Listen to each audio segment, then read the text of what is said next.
Olá, seja bem-vindo a mais um Podcom, o podcast que recapitula a lição durante a semana. E essa semana está bem interessante o assunto, mas antes vamos saber quem está aqui com a gente, já é um soldado velho de guerra já aqui. Quem é você, meu amigo? Se apresente.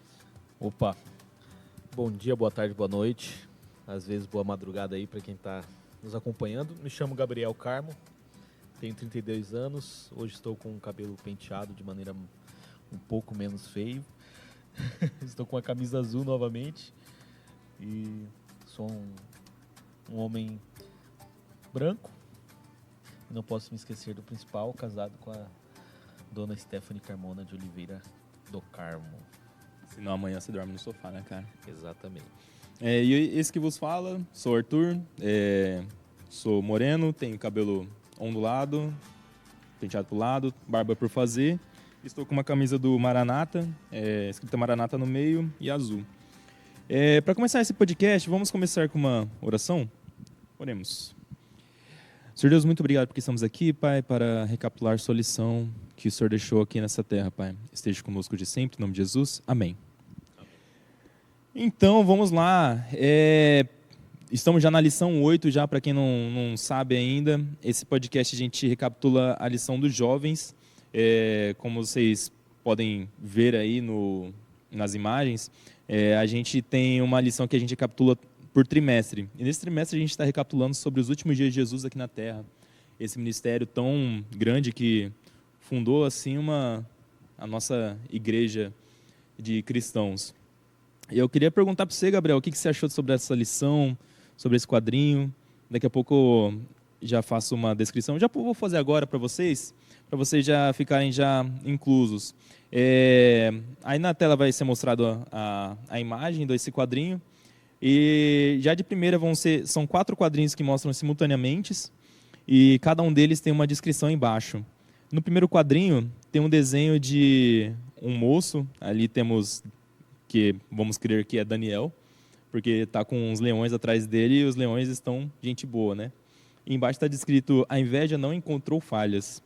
No segundo quadrinho tem o reflexo de uma cruz, meio que rabiscada, e embaixo está escrito: mentiras não provam culpa. No terceiro quadrinho temos Judas recebendo as 30 moedas de prata de um homem barbudo, e embaixo está escrito: interesse venceu a lealdade.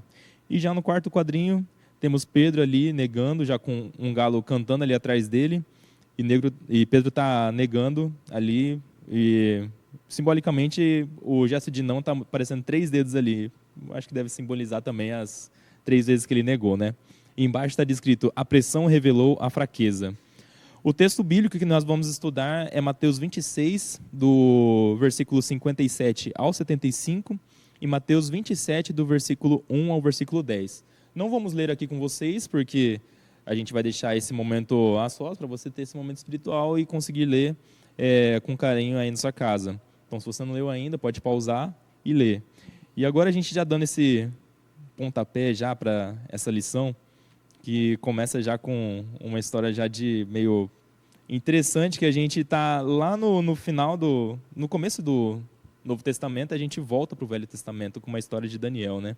E aí, Gabriel, o que você acha sobre essa lição agora que está começando? Na verdade, eu achei completamente fora do contexto. Falei, nossa, remorso, arrependimento, onde está tentando encaixar Daniel aqui, né? Você até ficou até com medo de eu chamar você para esse podcast, né? Exatamente. Então, eu só tenho a interpretar porque está no primeiro quadrinho ali da lição de sábado, né? Que é exatamente Daniel, e fala que a inveja não encontrou falhas na situação em que Daniel ele foi levado cativo pelo povo babilônio, e ele foi importante nos 2 impérios, tanto o babilônico quanto o Império Medo-Persa. E ele tinha uma posição de grande poder em ambos. E é engraçado porque ele passa, geralmente quando o Império assume, ele mata todo mundo, elege outras pessoas, né? Mas Daniel não, ele se provou capaz de ser quem ele era. Tanto é que o rei Medo-Persa ele quis colocar Daniel abaixo apenas dele, né? Mas aí a galera ficou com inveja e tentou atingir Daniel e não conseguiu. Aí é exatamente nesse ponto que a gente se encaixa ali com a tirinha da lição, né? Mas o momento de remorso e arrependimento, sinceramente, eu não, eu não consegui encaixar nessa lição. A única reflexão que eu tive, assim, foi que eu tinha...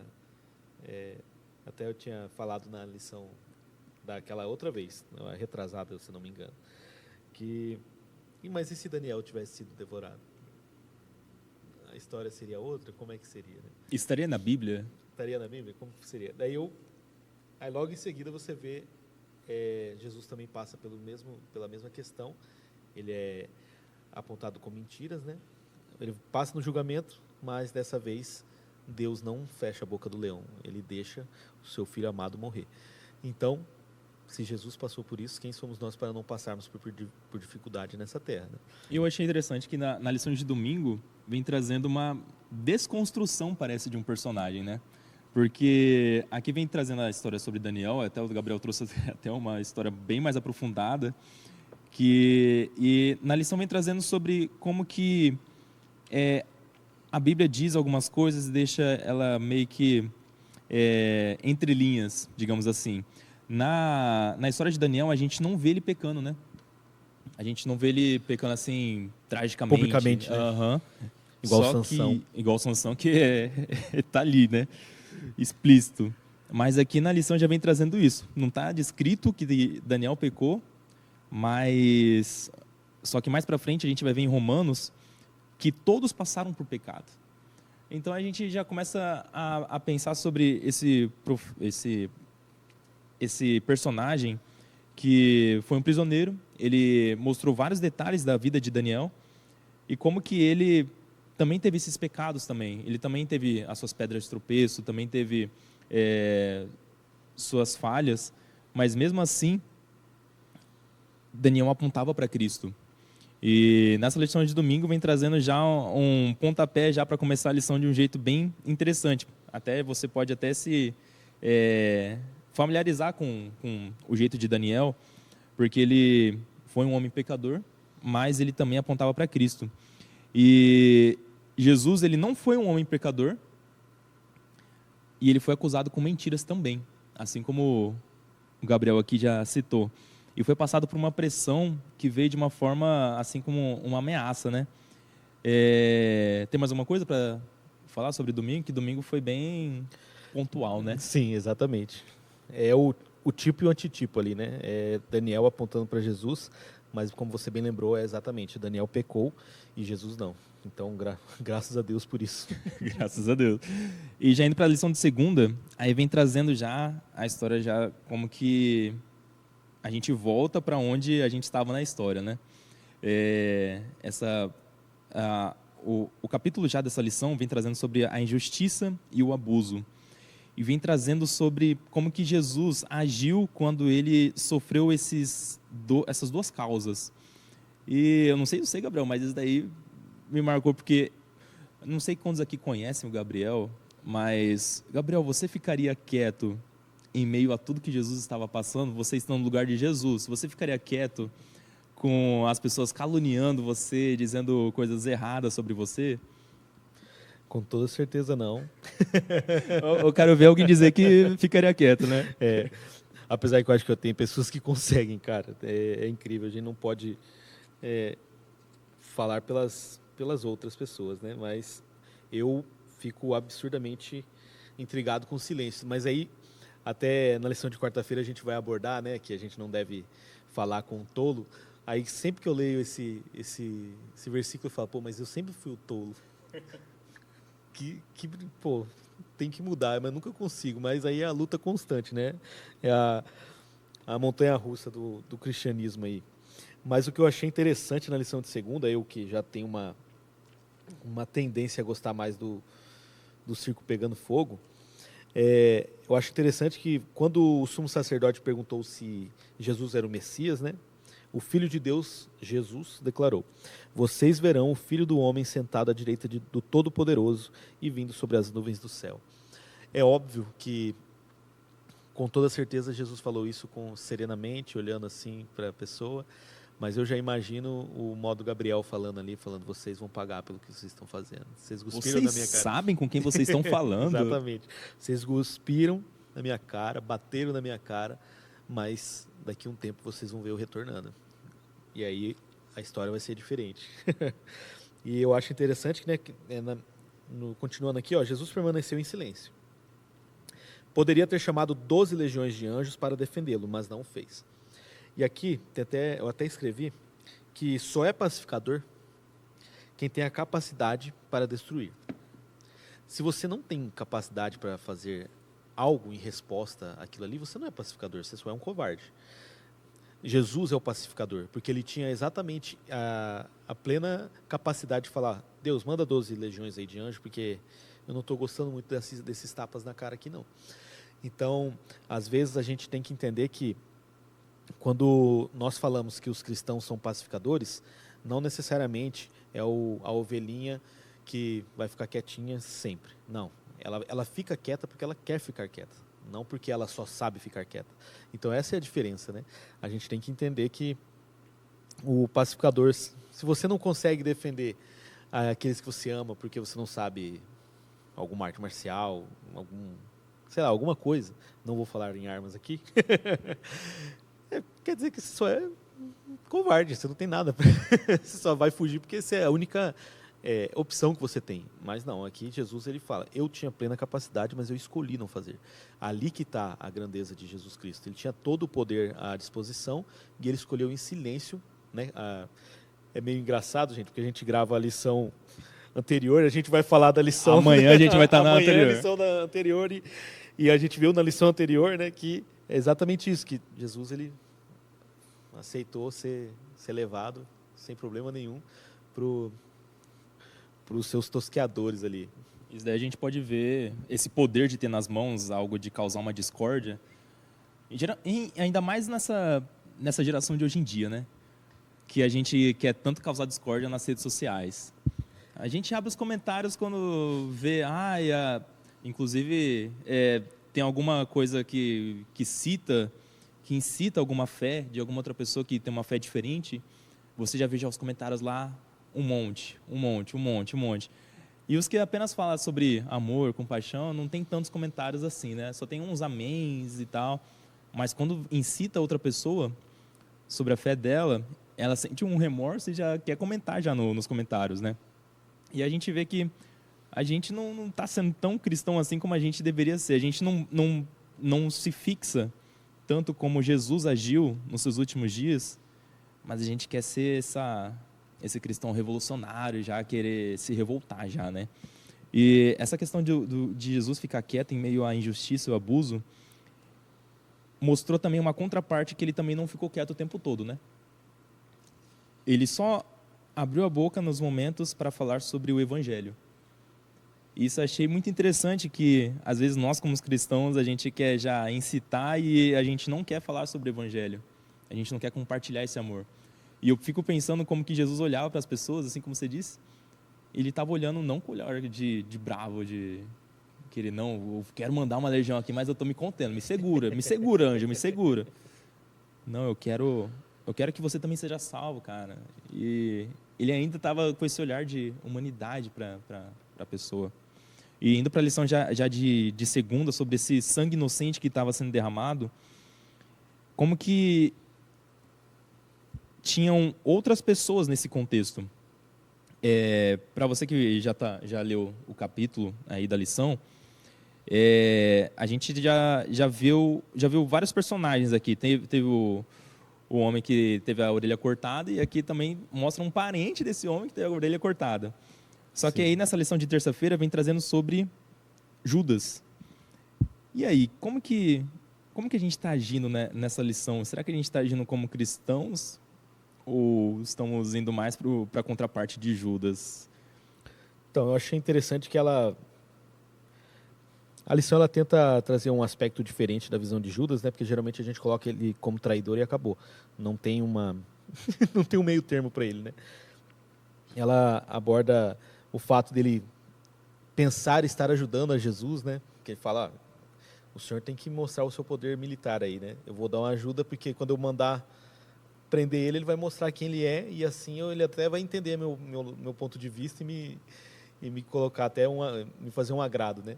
E ele não entendia aquilo. Então, quando ele entrega Jesus e o que deveria acontecer acontece, que é Jesus ser entregado, julgado e futuramente, naquela ocasião, morto, ele entra em choque, né? Ele lidar com o problema que ele causou.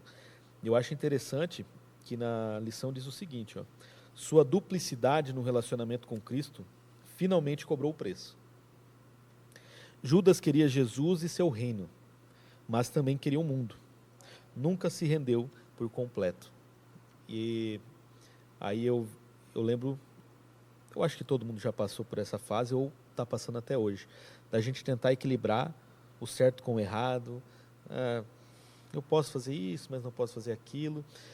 E a gente se apegando às coisas de Deus, mas também se apegando às coisas do mundo e se esquecendo que a vida aqui no mundo é para ser vivida de acordo com os preceitos de Deus e a nossa preparação é para ser preparada e vivida de acordo com os preceitos de Deus. Mas o mundo é para se viver, não é para você se afastar, se esconder, né? E você entender que não existe o meio termo em muitas coisas. Como eu queria lembrar isso de cor, mas eu não consigo lembrar. Ela fala que é atribuída a Santo Agostinho, que alguma coisa nas questões de opinião. Que pena que eu não vou conseguir falar certinho como está lá, mas é mais ou menos assim. O importante acima de tudo, a gente tem que ter a unidade. Acabou. Assassinato é bom? Não. Você tem dúvida que é? Não. Assistir tal filme é bom ou não? Aí, pessoal, cada um por si e sem julgamentos. Tem uma coisa que eu trago para mim, porque eu flertava muito com o tradicionalismo, né, da Igreja Adventista. Então, eu trago para mim o peso de alguma coisa assim mais chata, mais sistemática. Eu só tenho que pregar para mim, para o Gabriel. Eu, Gabriel, deixo de fazer tal coisa porque eu, Gabriel, entendi que é o melhor para mim. Eu não vou chegar no púlpito e ficar pregando algo que é para o outro, sendo que aquilo ali é para mim. Porque no que é importante, todo mundo tem que estar igual, que é aceitar Jesus e acabou. Mas naquilo que é periférico e pessoas têm posicionamentos diferentes, eu tenho que atribuir só para mim. Os meus desafios, as minhas lutas particulares, não pode interferir nas lutas particulares dos outros, porque eu não consigo vencer e eu fico apontando o dedo para o outro falando, ele também não consegue, ele não pode fazer isso. Interessante esse crescimento espiritual, né? Essa aceitação que Jesus vai fazer na nossa vida de cada um. Não é eu que vou fazer a mudança no outro, não é eu que vou fazer aquele outro ser batizado. Não sou eu que faço essas coisas. Mas a gente é conduzido a isso. E Judas, ele se perdeu exatamente nisso, e eu acho que muitas pessoas dentro da igreja, eu já me perdi nisso, Sim. De querer agir da minha forma para conseguir aquele negócio de o fim justifica os meios. Então eu vou fazer do meu jeito para conseguir que no final seja feito tudo ok. Foi para a honra e glória de Jesus. E Judas estava agindo exatamente assim. Judas ele não se viu como inimigo, mas como um aliado mais valioso. Assim diz a lição, tem uma parte dizendo exatamente isso. Ele tentou forçar Jesus a agir de um jeito. E quantas vezes a gente já não ora forçando meio que Jesus a fazer do nosso jeito, né? Sim, várias vezes, né? Eu quero passar no concurso, mas, por favor, faça eu passar no concurso. Me faça passar nesse concurso que eu vou fazer tal coisa. A clássica oração por quem você quer namorar Deus... Não, mas ela não é para você. Mas, por favor, que seja ela. Mas eu consigo converter ela, Jesus. Exatamente. Por favor, me ajuda. Eu sei que ela não é da igreja. Eu sei que a Bíblia está dizendo para não ir, para conseguir conversar com ela. Mas, Senhor, eu vou conseguir. Eu vou conseguir, por favor, que seja ela. Né? Coloca essa pedra de tropeço que eu vou conseguir combater. Eu acho que nesse aspecto aí, eu acho que todo jovem que passou ali dos 25 anos ali começa a ficar um pouco desesperado nesse ponto. Sim. Graças a Deus a gente achou a nossa. Achamos. E você vai achar o seu também, o seu.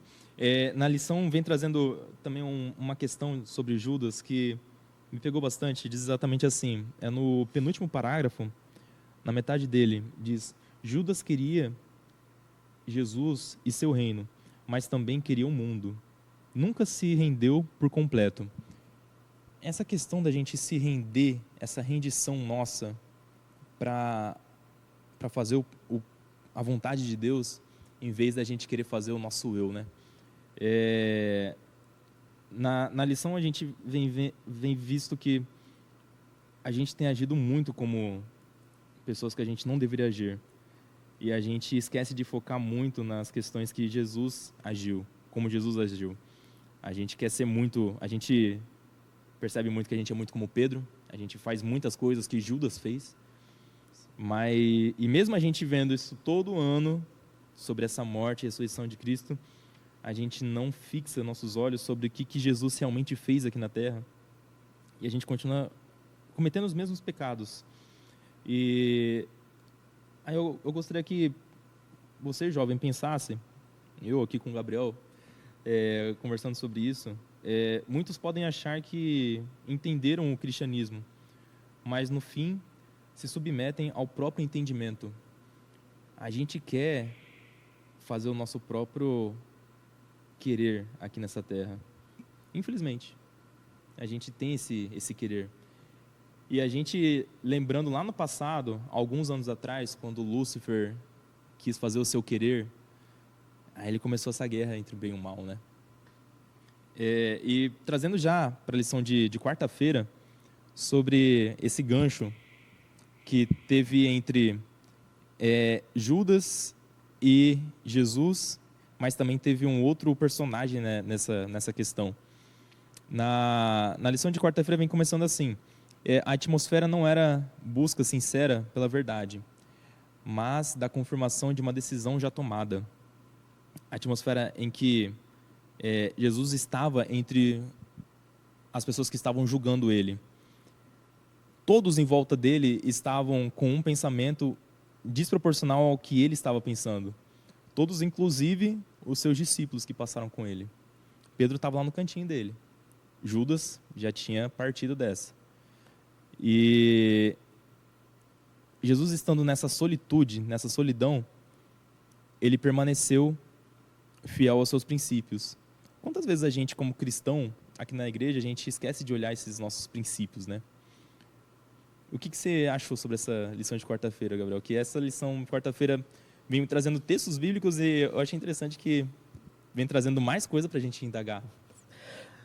Quando a gente mudou a lição, né, porque a gente estudava a lição de adultos, eu lembro que eu falei, cara, cadê os textos bíblicos? Fiquei reclamando. E quando chegou na lição de quarta-feira, eu falei, calma, não precisava ser tanto também.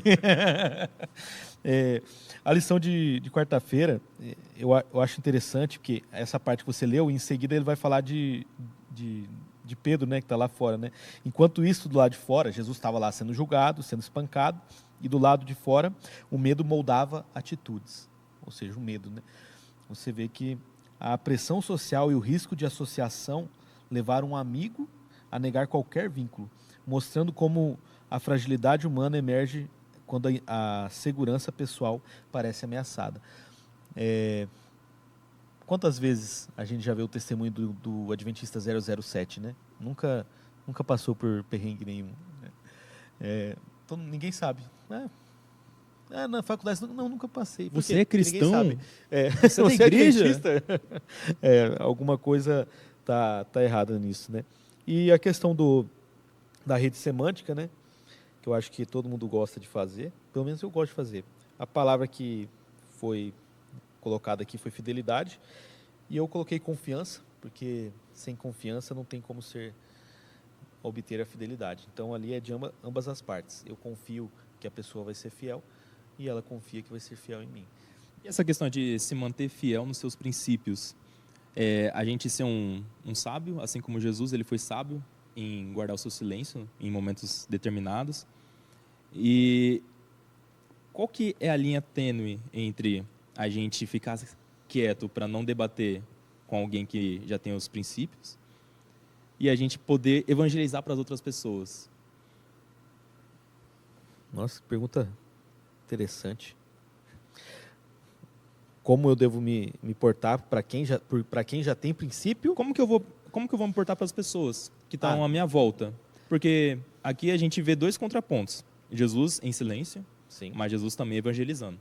Sim. E aqui a gente vê Pedro também, que Pedro ele era convicto, ele era cristão. Sim. E tanto é que ele disse: jamais vou negar você, Jesus. E quando chegou o momento, quem que é Jesus? Não conheço Jesus. Não, sai daqui.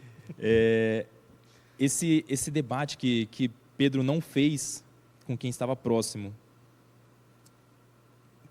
O que Pedro deveria ter feito nesse momento? É porque daí você vai me instigar a ir para a lição de quinta já.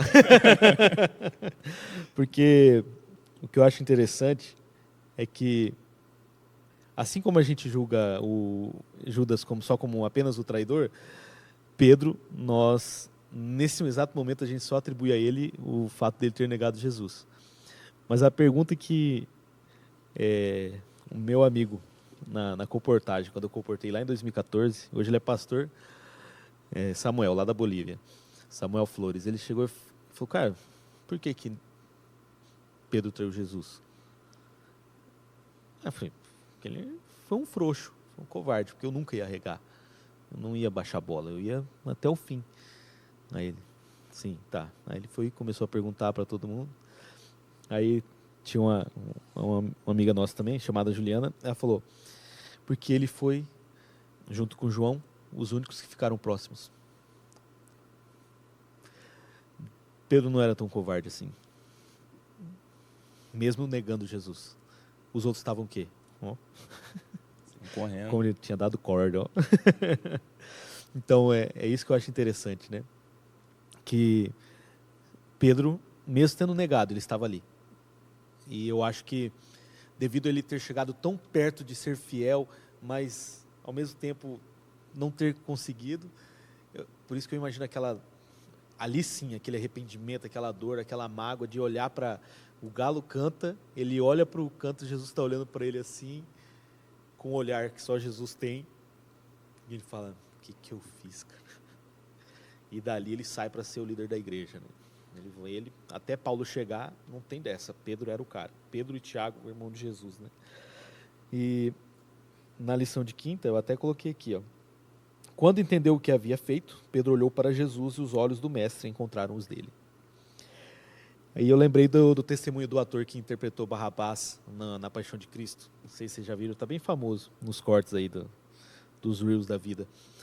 Ele se converteu fazendo um filme cristão. Exatamente. Ele chega, diz que o Mel Gibson é o diretor do filme e fala: ó, não olha para Jesus. Não é para você olhar para Jesus. Ele ali perdido ali, quando ele olha para Jesus, e o Jesus do Paixão de Cristo é bem pesado a parte da força que usaram contra Jesus, né? Jesus com o olho inchado e o olhar dele assim olhando para Barrabás, a expressão dele, é engraçado que ficou no filme, né? A interpretação dele, que ele olha assim todo feliz porque ele está sendo solto, porque ele é Barrabás, ele olha assim e ele fala que ele sentiu uma coisa quente no ombro, e ali ele falou: cara, eu não devia ter olhado. E eu me converti, porque como ele consegue amar tanta gente errada no mundo. Então, ali está...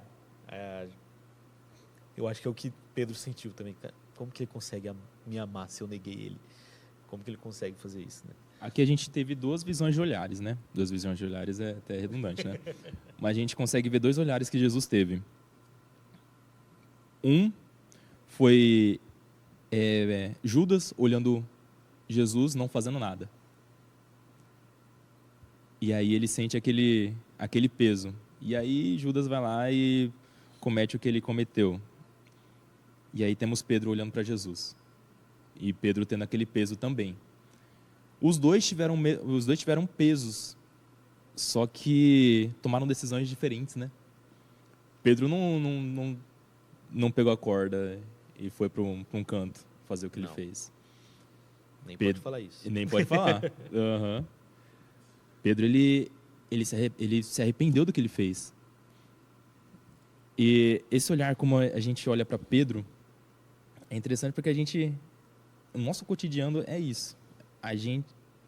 Cristo está olhando para a gente constantemente. A gente até aprendeu anteriormente como que Cristo é o nosso sumo sacerdote. E ele está olhando para a gente e a gente fica deixando isso para depois.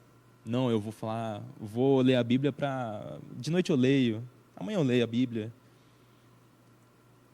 Será que isso não é negar Jesus durante o nosso dia também? Com certeza. Eu lembro do meu primeiro Adole, o título era Os Melhores do Mundo. Aí eles abordavam, era Ronaldo, Schumacher, Michael Jordan. E eu lembro que teve um teatrozinho assim, que o pastor, que era o pregador, o orador oficial, ele estava vestido de Jesus assim. E até o Lúcio, cara. O Lúcio cria aqui da igreja, que hoje é pastor, né? O Lúcio, ele estava interpretando. E eu achava engraçado, na época ainda tinha CD, né? Daí ele falava, o que o senhor quer ouvir, Jesus? Ele pegava um CD assim. Esse DC não, né? Não, deixa quieto, deixa quieto. Aí ele fala, olha aqui. Aí ele pega o CD assim. Arautos do Rei, esse aqui o senhor gosta. E vai indo. E a molecada rachando o bico. E Jesus quieto, em silêncio. E cara, rindo. Só piada bem besta, mas maravilhosa de se assistir. Aí, em determinado momento, o pregador ele para assim e fala, por que vocês estão rindo? Vocês fazem isso com ele todos os dias? E aí, pega. Ah, rapaz. Eu tô com 32 anos, cara. Eu tinha, o quê? 2007, tinha 13. Eu lembro até hoje. Então é simples, cara. A gente faz isso todos os dias. A gente esquece dele todos os dias. E mesmo assim ele tá olhando com olhar de ternura pra gente, falando, ainda tem chance. Mas vai chegar um tempo que não vai ter mais. Quantas vezes a gente tem negado a Jesus, né? Esse olhar de Cristo, a gente fica postergando isso e eu acho muito triste. Eu falo por mim, eu me sinto assim, baqueado quando eu penso, nossa, hoje eu não busquei a Cristo, não busquei um tempo com Ele. Quando eu passo um dia inteiro sem ver minha esposa, nossa, eu preciso ver ela, tem que ver algum momento. E nesse momento, Pedro acabou de falar que não conhece a Cristo, e Cristo olhar para Pedro daquele jeito, com olhar de ternura, aí a gente consegue ver uma compaixão. Aí a gente consegue ver o perdão de Cristo. Ele estava passando pelo pior momento que ele passou na vida. E mesmo assim ele atuou fazendo esse perdão com Pedro. Ele não teve raiva, não foi com olhar de raiva. Aqui a gente vê que até tem um dos escritos de O Desejar de Todas as Nações, que diz que naquela suave fisionomia, Pedro viu profunda piedade e tristeza, mas nenhuma irritação era vista ali. Não existia raiva, não existia esse ódio. E o engraçado é que a gente tem esse ódio dentro da igreja. O que não deveria também, não é? Não, com certeza não. E o que eu acho interessante é que, na lição de quinta fala assim, a forma como imaginamos esse olhar, né, de Jesus revela como entendemos o caráter de Cristo. Foi de tristeza e compaixão ou de ira e frustração? Né? Então é aquela questão. Jesus, ele chega num lugar, ele vai gerar sentimentos diferentes. Para aquela pessoa que está enlutada, ou ele vai gerar conforto, ou a presença dele vai falar, não, por que foi com meu pai? Por que você levou minha mãe? Então, a questão é a nossa, sempre vai ser a nossa reação. Jesus está ali para, eu quero te dar o bem, mas aí o que vai definir é a nossa reação quanto a isso. Ele está ali a todo momento, mas quem define como que vai ser a leitura de Cristo, infelizmente, nesse ponto, somos nós. Tanto é que eu até falo que na minha visão é Jesus falando para os caras, vocês vão pagar porque vocês bateram na minha cara. Eu imagino Jesus assim, que eu acho mais hollywoodiano, assim. Vocês bateram em mim, tá bom. Espera daqui uns anos aí, vocês vão ver o que vai acontecer. Então a gente tem que entender que é isso, e respeitar o jeito que a outra pessoa aborda também, né? Porque às vezes a gente só quer taxar, você está errado porque está questionando Jesus. Não, cara, deixa questionar. A dor é dele, não é sua. A maior dor do mundo que existe é a minha, não a sua. Não interessa. Não interessa se você perdeu sua mãe e eu só perdi meu cachorrinho. Não interessa. A maior dor que eu estou sentindo é a minha. E isso é um traço do pecado porque nós somos egoístas. Nós não temos a capacidade de nos colocar no lugar do outro. A gente sempre vai pensar que a nossa dor é maior. E quando a gente entende isso, também fica bem mais fácil de lidar com as pessoas ao nosso redor. Né? E é mais fácil de entender o que Cristo passou nesse momento, né? Exatamente. É muito mais fácil. A gente fica assistindo as cantatas de Páscoa, que é uma coisa fenomenal. E, nossa, Jesus morreu, mas no outro dia ressuscitou. Mas a gente não para pensar o real sentido do que aconteceu ali. Jesus, ele passou os piores momentos de sua vida.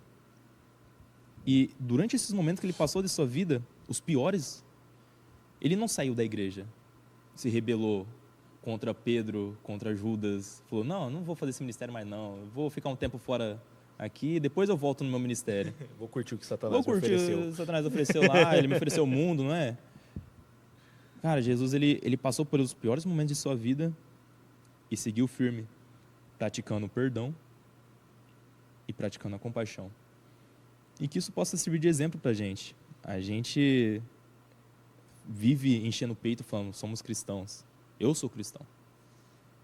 Mas a gente está agindo como Cristo agiu? Fica no ar. Fica Cada um no ar. responde. Uhum. Bom, que você possa sentir isso no seu coração. Nos seus últimos momentos, Cristo, ele também estava com você no pensamento dele. E ele sabia o que você ia fazer. Eu não sei, Gabriel não sabe. Mas ele sabia o que cada um ia fazer. E mesmo assim ele fez tudo isso para que pelo menos um ser fosse salvo. Ele teve essa singularidade com todo mundo. Cara, isso daí me impressiona de um jeito. A gente vai ver mais para frente como que Jesus praticou esse ato de carregar o peso de toda a humanidade nas suas costas. Na lição passada a gente viu sobre como que o cálice era amargo. E mesmo assim ele bebeu. Que a gente possa ver